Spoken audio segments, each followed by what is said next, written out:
Hey folks, this is Cindy. Thanks so much for joining me.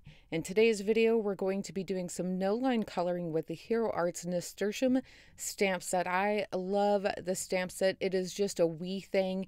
It is really quick and easy to color up. In fact, you could stamp several panels with this and color them in different colors, and you would have a really great card set if you like. I'm just going to do the one today, and I really had yellow on my mind. I'm going to be stamping this on Express Blending card. I have this cut down to 4 1/4 inches by 5.5 inches, and I'm going to be using the Hero Arts soft granite ink. You could use any light colory ink you like for no line coloring. Even the ink on 3 fade out ink would work perfectly for this. I just grabbed the soft granite because that happened to be sitting out on my desk, and I actually really enjoy this ink for no line coloring as well.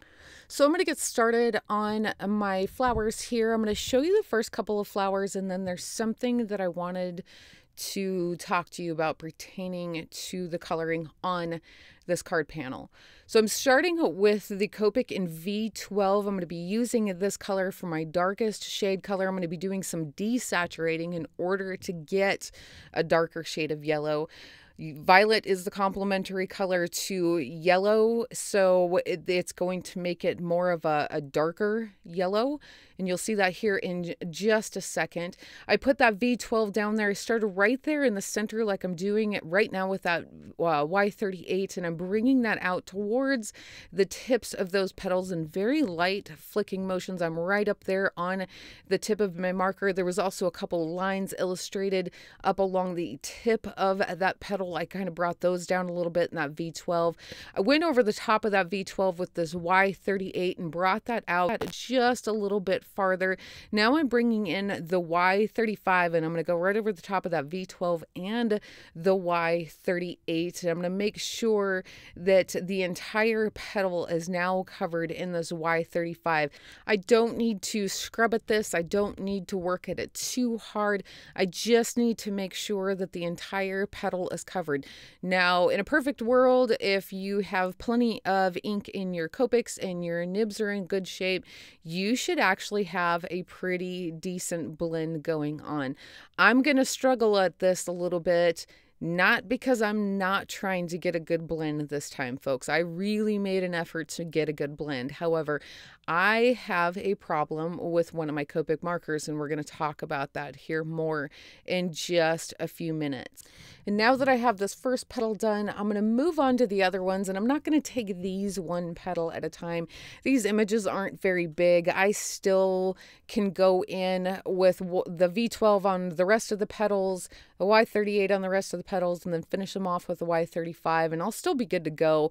These inks are going to stay pretty damp, or damp enough, long enough on this that I can just kind of get these knocked out real quick. And this is just ridiculous easy coloring. Again, I'm going right up where those petals meet in the center of the flower up towards the tip of the flower.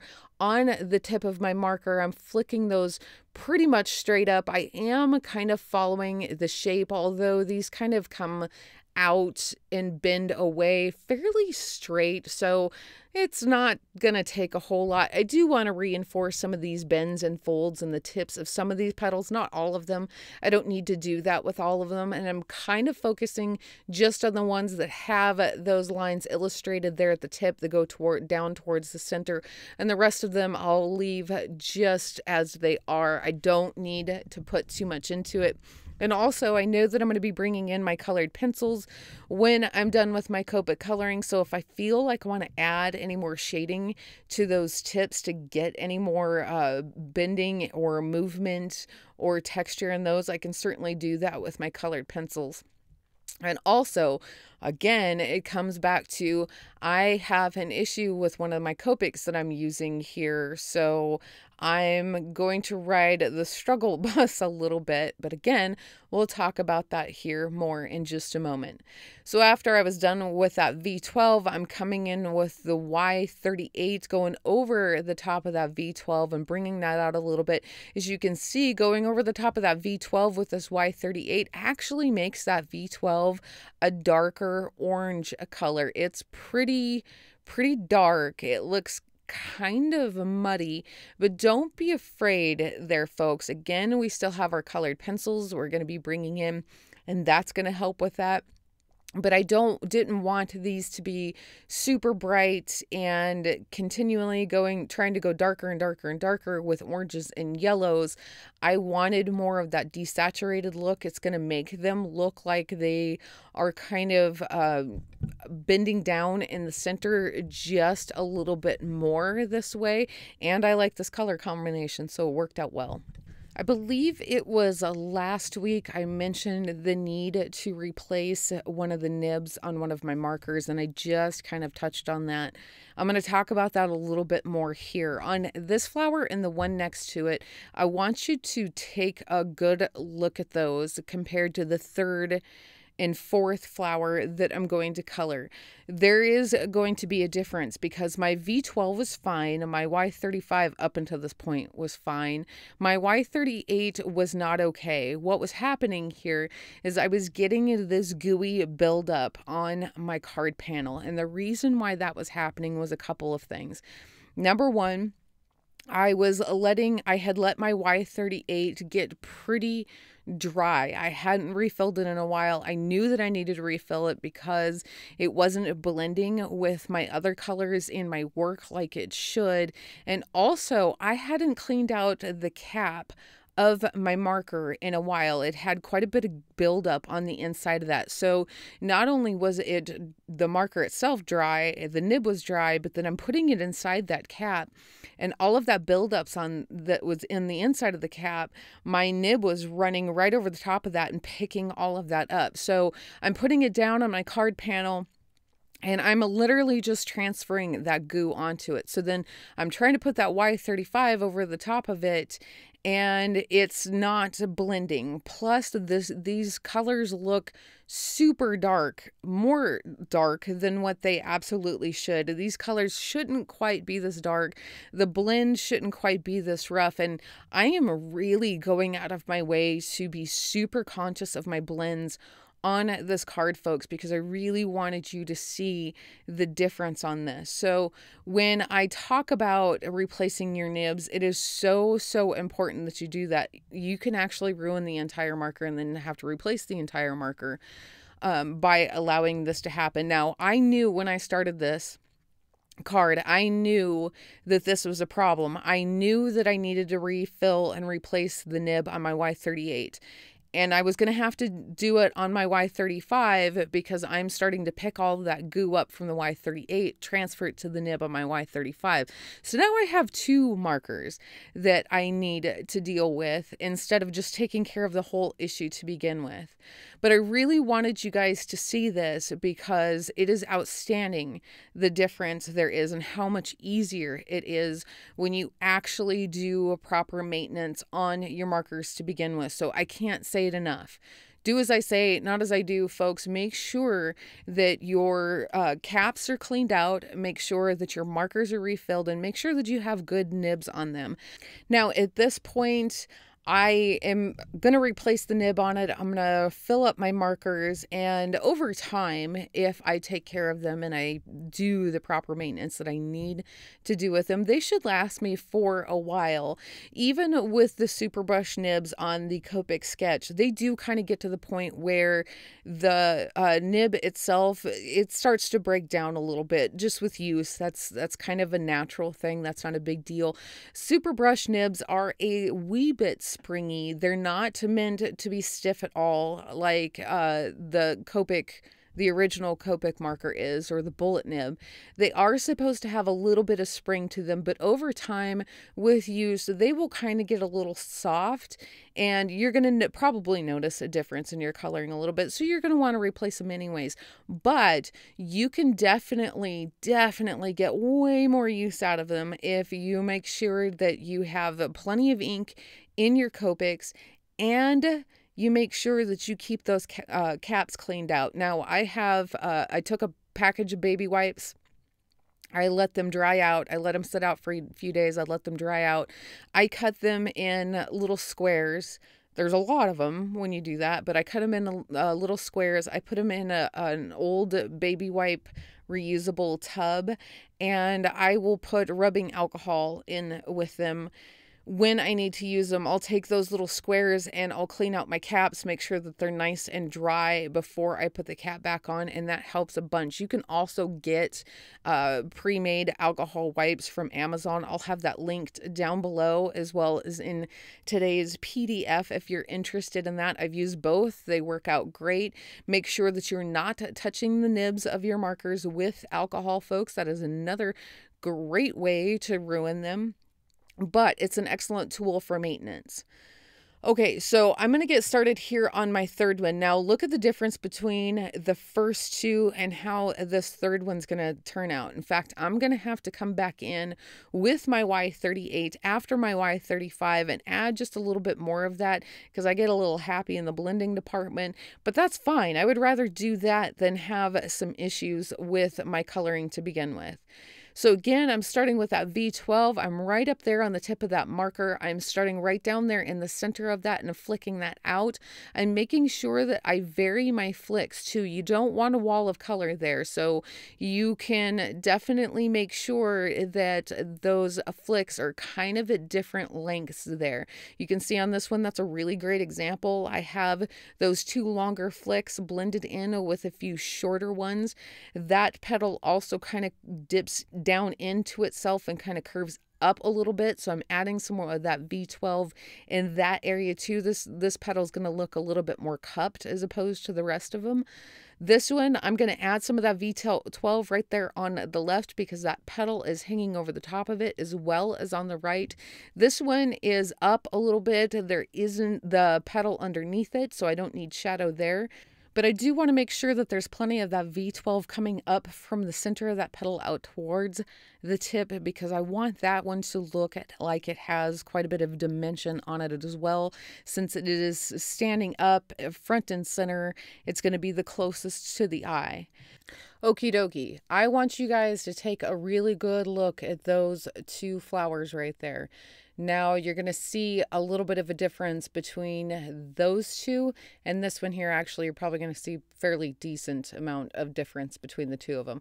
I have replaced the nib and I have filled up my Y38, and I can see a difference. I can feel a difference as I'm coloring that. That V12 doesn't look nearly as muddy underneath this Y38 on this one as it does on the first two. My marker is gliding over the surface of that paper way more efficiently, and more importantly, I don't see any jelly or any goo buildup on my card panel.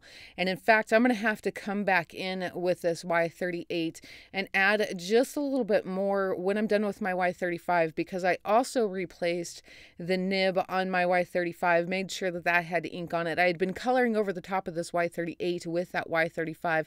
I didn't want to risk ruining or having had ruined my marker on my Y35, so I just replaced it and everything is good to go. And you can definitely see a difference here, folks, and when I get to the colored pencil work, I'm going to see a difference there as well. So I'm going to speed this up here, folks. I am just doing the same thing as I did on that first flower, and this third one that coming up is going to be just like this one. Pretty easy overall. In fact, I highly recommend to kind of just not overthink this, folks, especially with those flicks. I mean, this isn't anything that you need to hold your tongue just right and hope that everything's going to be well in the end. It's really not. In fact, the more you overthink it, the harder it is going to be on you. These are fairly simple shapes. They're fairly simple flicks.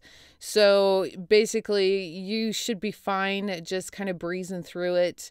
That's one of the reasons why I chose this stamp set to work on, is I really needed something that was not going to be overly challenging for myself. I mean, I've colored these kind of flowers a million times. Super duper easy. And I just kind of needed a break from the usual, hey, I'm going to put a lot of effort into this because I want to do something spectacular. It still turns out great, and that's just fine. So I'm going to speed this up instead of boring you with the rest of this process. Again, going down with that V12, I'm making sure that I am adding that V12 to anything that is underneath another petal. That when those two petals there on the right hand side are a really good example of that. I added that V12 on the one there on the bottom, then went over the top of all of it with the Y38, brought that out a little bit, and now I'm going to go over the top of this with my Y35, finish coloring that in. Again, I do lose some of that Y38 because I have some nice juicy markers with fresh nibs on them, so they want to blend like crazy. So I'm going to bring that Y38 back in just a wee bit to kind of build up some of that darker orange color there in the center. Although, again, overall, what I'm going for is more of a yellow as opposed to an orange. However, that Y38 is a great complement to a good yellow. Okay, so you're going to see a difference in my flowers here. The ones I just showed you are the second panel that I did. I did this panel first. When I got done with it, I thought, you know what, I'm going to actually start this again and talk about the issues with my Copic. So look how much darker all of these petals are. And this was with the bad nib. This is not what we want. And I'm going to have to work at this. It's fine, but it is not what we wanted. I definitely wanted to give you guys the opportunity to see the difference in it. So ignore the fact that these are a little on the dark side now because I had a bad nib that I was working with. So for my greenery, I'm starting with the G29, and I am just barely using the tip of my marker here to add some of this where I want those darker shaded areas to be. So where the vines or the stems are kind of overlapping one another, the one that is underneath, one that is on top, I'm adding the shade in there. This is going to feel kind of tricky, folks. These are not very big images at all. It's going to feel like you're going to have a hard time getting that marker in there. If that's the case, then what I recommend is you skip this I said G29. Just kidding. It's a G28. I recommend that you skip the G28 and go in with your darkest or your shade color from your colored pencils, and we'll talk about that more here in a moment. I'm confident enough that I can do this. I didn't have a problem with it. But again, if you do, just use your colored pencils. Again, I'll talk about that more here in just a moment. I do want these to look like they have some movements in them, so that is why I'm adding that G28 there. I also need to add some of this G28 on these leaves, but I'm going to save those for after I'm done with all of the stems or the vine or whatever this is, because there's something that I want to talk about there here in just a moment as well. I'm also going to speed this up here, folks, because this part is just super, super easy. If you're going to come in with this darker color, you just want to make sure that you're getting anything that is going to be underneath something. I'm also taking the tip of my marker and kind of running it down the one side of these stems to kind of give it a little bit more shade. Again, you could do the same thing with a colored pencil. It has a finer point on it, easier to control, but if you're going to do it with your marker, just make sure that you're staying right up there on the tip. Now, I did grab a G28, but the G28 is a really hard blend, folks, and you're going to see that more here in just a moment. A G29 is a little bit better than a G28. I don't know why that is, but it is. You can use the G28. You're going to work out a little bit more, and there is something that you can do to help make it go a little bit easier. I would still recommend just grabbing the G29, and in fact, I'm going to have the G29 listed on the PDF, so don't bother with the G28. When I was done with that G28, now I'm coming in with that G24, and I am going right over the top of everything. I'm just filling these stems in at this point. Nothing fancy. I'm just literally filling it in. I am making sure on some of these I'm going over them a couple of times with this G24 to kind of help get that G28 to blend in just a little bit. They felt a little too stark between the two colors on some of these, and I definitely did not want that, although I am going to be coming coming in with my colored pencils, I still didn't want to have to knock myself out on getting these to work. And then I also noticed that I missed a couple areas with some of that shade. I noticed it. So I definitely felt like I needed to go in and fix that.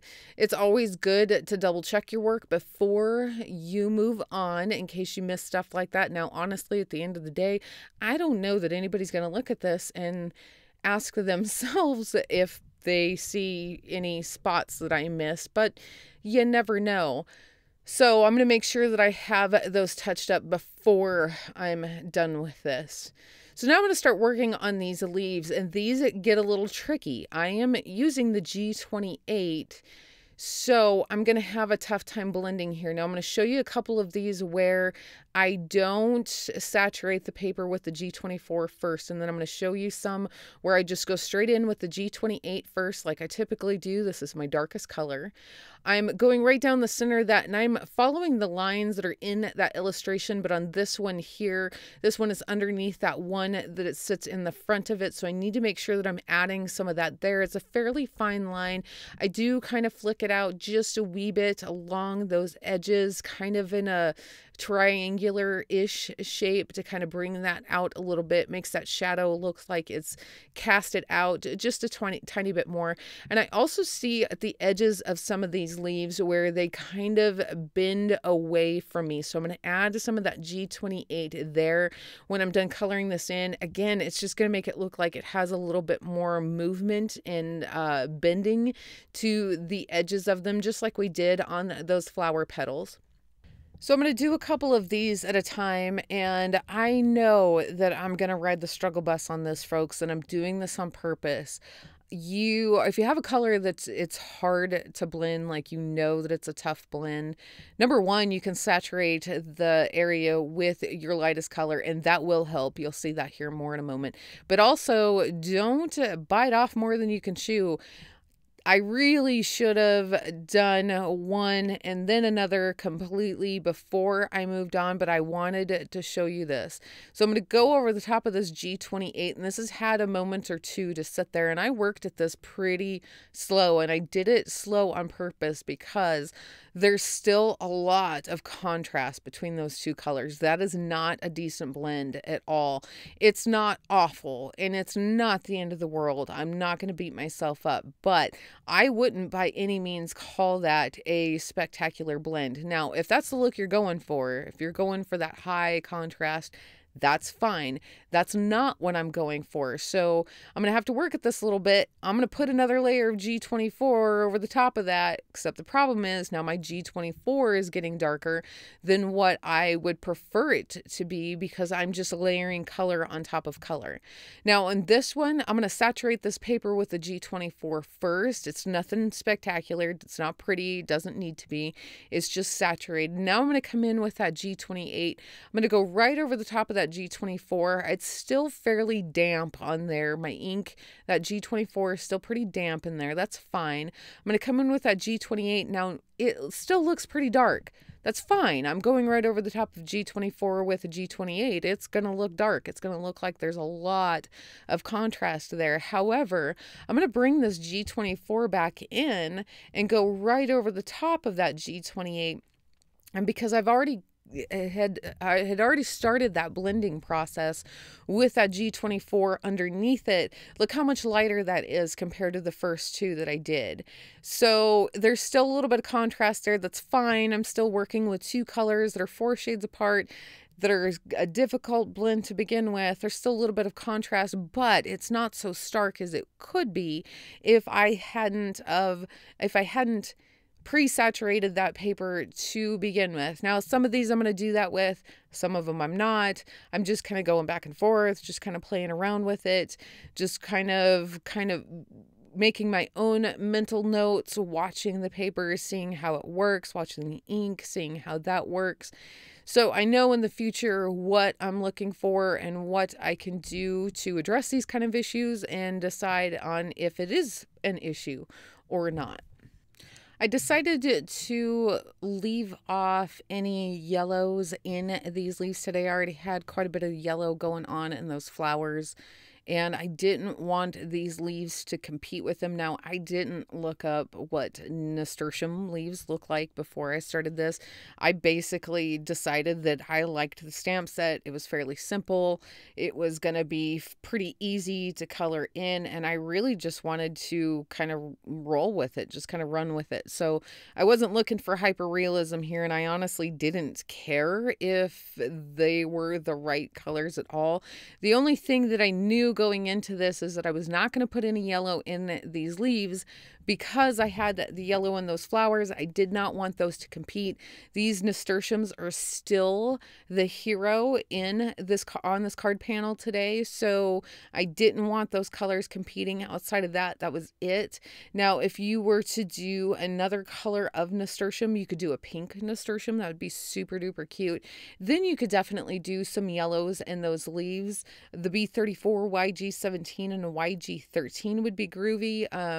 B34, YG17, and a YG03 would also be really cool. That one wouldn't be quite as yellow as the YG13 would be. You could also do the G29, G24 and go in with a YG21. That would be really cool, but keep in mind that YG21 has a lot of yellow in it. It's going to make these more muted, flatter greens of the G29 and the G24 look quite a bit more yellow. But it all depends on what colors that you're going to do these flowers in. I didn't want anything to compete with the flowers. They had to stand out. So outside of that, that's all I'm thinking, folks.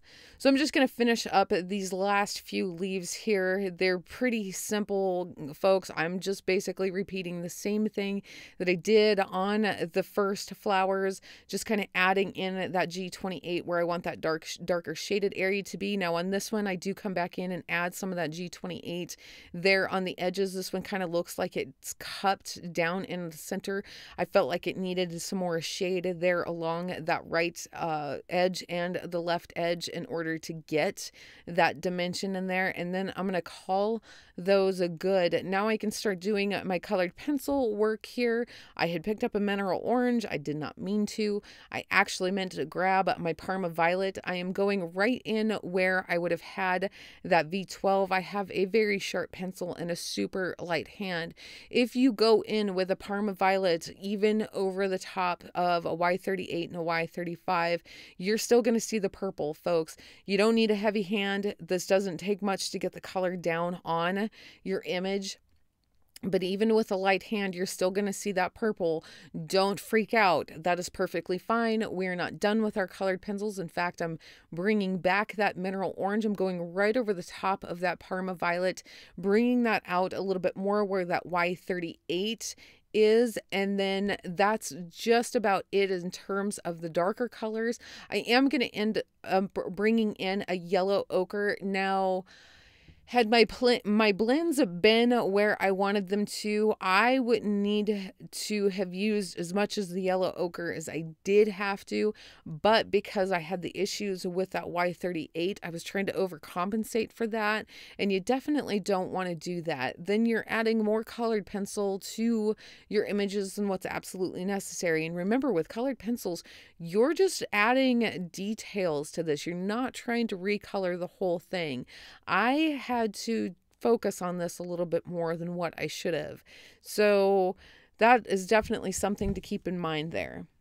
What I really wanted out of these flowers was more of a lighter yellow. I still wanted the deeper tones of that orange down in the center. I love orange as a shade color for yellow. I like the contrast of them.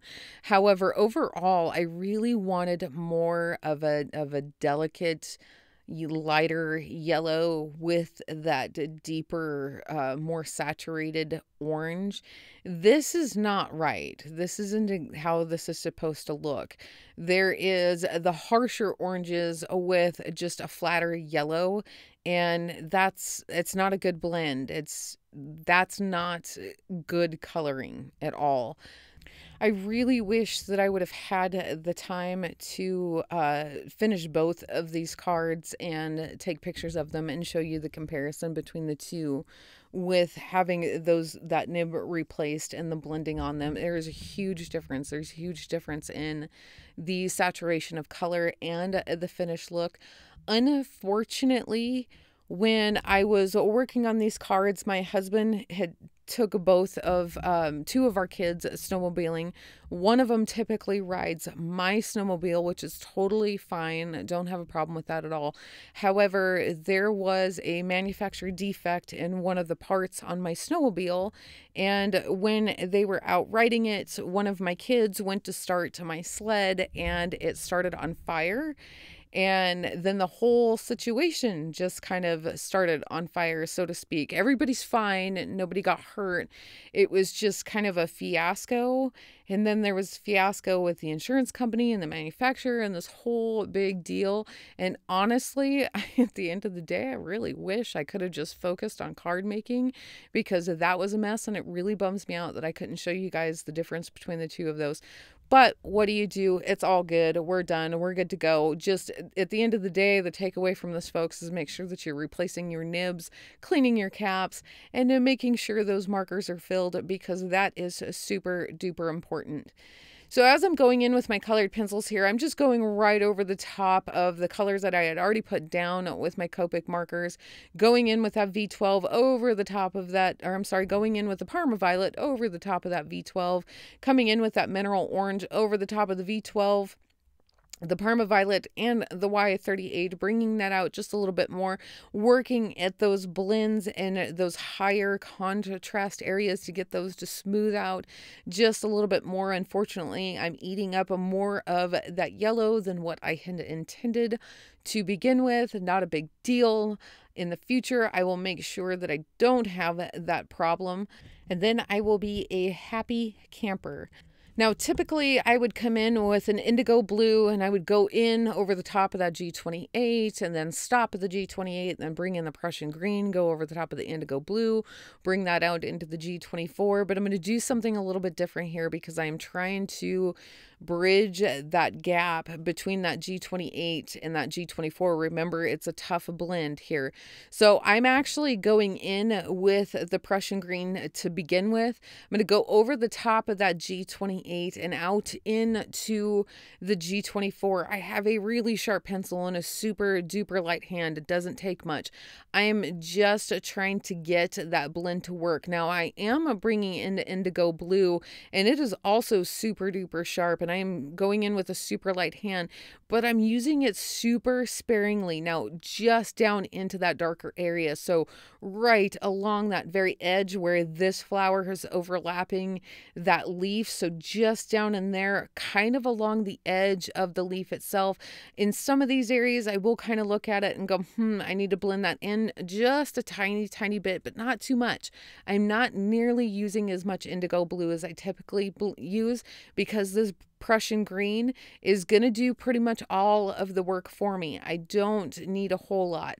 Now, I do want to kind of give it a little bit of a kick here with the indigo blue, but not much. Seriously, folks, you don't need much. If you come in too heavy with this indigo blue on that over the top of that G28, you're only going to reinforce the contrast between the G28 and the G24, and that's exactly what we are trying not to do. So I got to be really careful there.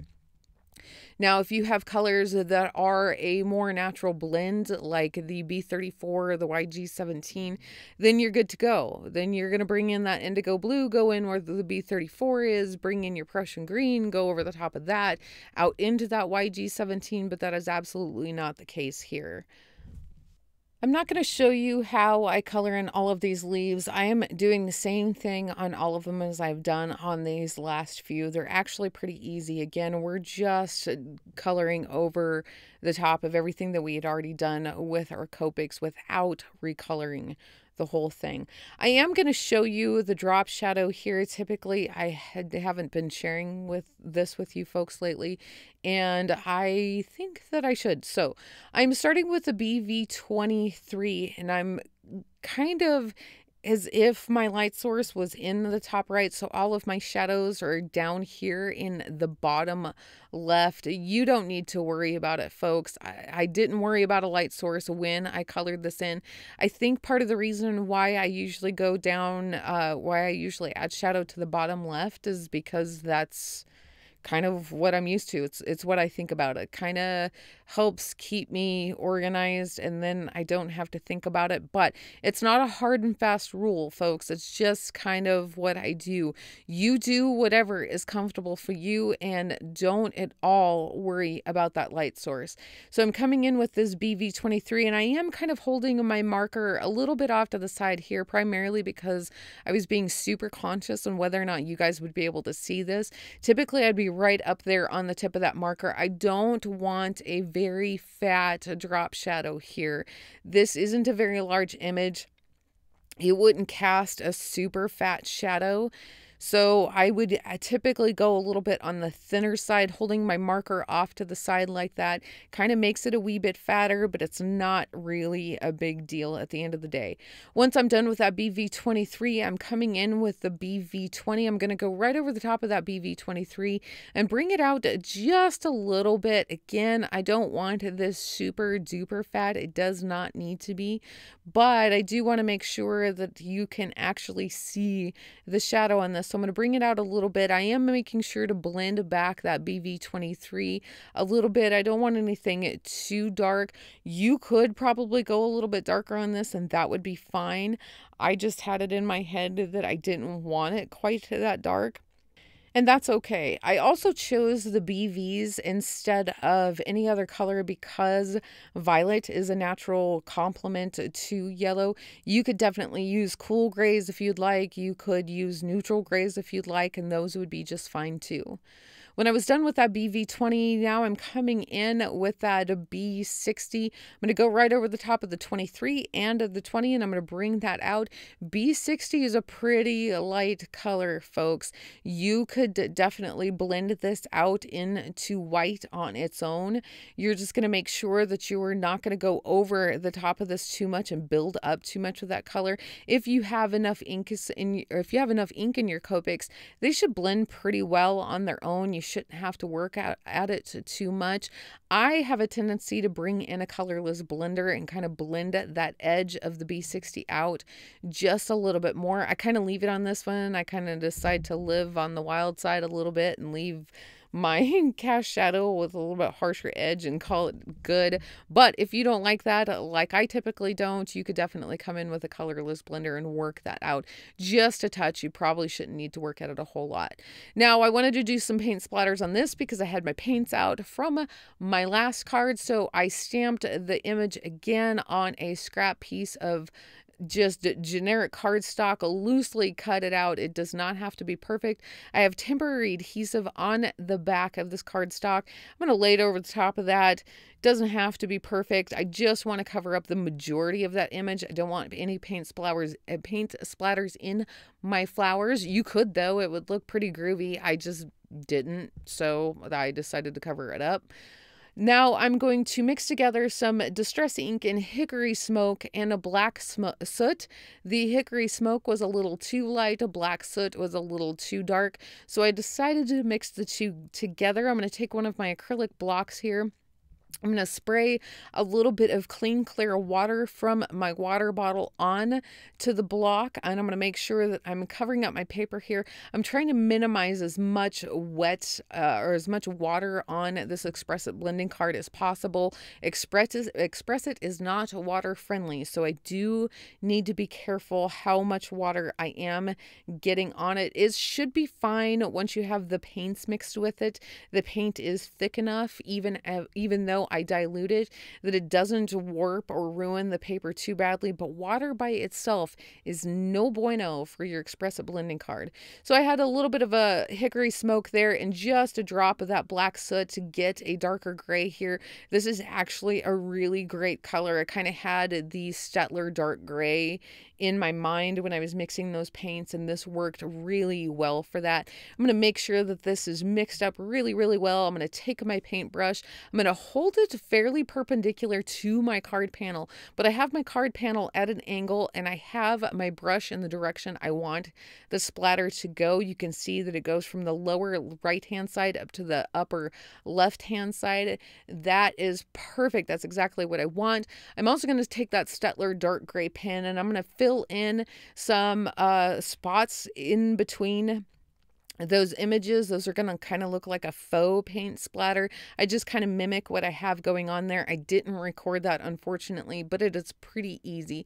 I'm also going to use my Sakura clear glaze pen and go right in the center of those stamen. I colored those in with the Prussian green, a Prismacolor pencil. Unfortunately, I did not record that. I also kind of went in with the Stardust shimmer pen over the top of those stamen, kind of give them a little bit of bling. I didn't go too heavy in with that, just a tiny bit to make those stand out and a tiny bit shiny. And then I'm going to call that good, but I am going to come in with my Nuvo Aqua Shimmer pen, and as usual, I'm just going to stick to the highlights on these flowers. I'm not going to go crazy here because it doesn't need a whole lot. Plus, I like what the light does to the shimmer when you keep it just to the highlights. It kind of makes it look like the highlights are popping out just a wee bit more. Kind of gives it the illusion of some faux dimension on the card. So it's pretty groovy. And then I'm going to call that good. I do stamp the sentiment that is with this stamp set on this card panel using my Misty stamping tool and a Hero Arts charcoal ink. I do double stamp this because I do want it to be a little bit darker than what the charcoal is, but not quite as dark as a black would be. It does complement those splatters really well. I also mount this to a top of folding card base, and I call that good. That is it, folks. We are done. We are good to go. I have links down in the description below, as well as in today's post on Patreon. Remember, there is a PDF available with a detailed supply list, so do be sure to check that out. I hope you enjoyed my project today. If you did, hit that like button here and on Patreon. Also be sure to leave me a comment because I love to hear from you. Thanks again so much for joining me. Until next time.